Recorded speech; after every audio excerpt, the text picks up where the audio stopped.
কুয়েতের ২০ নম্বর ভিসা বা খাদেম গৃহকর্মী ভিসা পরিবর্তন করে ১৮ নম্বর ভিসা বা শন বেসরকারি খাত ভিসা করার সুযোগ দিয়েছে দেশটির স্বরাষ্ট্র মন্ত্রণালয়।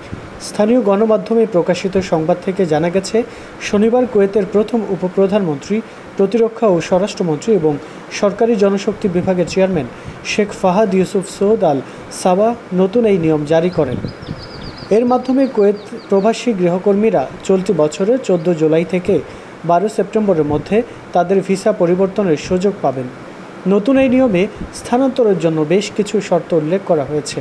এর মধ্যে রয়েছে, ভিসা পরিবর্তনের জন্য অবশ্যই নিয়োগকর্তার অনুমোদন লাগবে এবং গৃহকর্মীদের নিয়োগকর্তার সঙ্গে ন্যূনতম ১ বছর কাজ করতে হবে। ভিসা পরিবর্তন করতে হলে ৫০ কুয়েতি দিনার ফি পরিশোধ করতে হবে এবং প্রতি বছর বাড়তি আরও ১০ দিনার ফি দিতে হবে।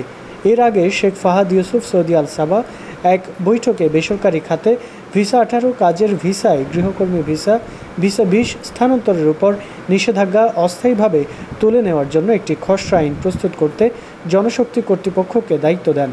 ওই বৈঠকে শ্রম অভিবাসন খাতকে গতিশীল ও সুসংহত করার লক্ষ্যে বৈদেশিক কর্মসংস্থান নীতি নিয়ে আলোচনা হয়। কুয়েতে গৃহকর্মী ভিসায় প্রায় লক্ষাধিক প্রবাসী বাংলাদেশি রয়েছেন, যারা দীর্ঘদিন ধরে খাদেম বা গৃহকর্মী ভিসা থেকে শন বা বেসরকারি খাত ভিসা পরিবর্তন করার জন্য অপেক্ষায় ছিলেন। কুয়েত সরকারের এমন সিদ্ধান্ত বাস্তবায়ন হলে এইসব প্রবাসীরা উপকৃত হবেন বলে আশা করা হচ্ছে।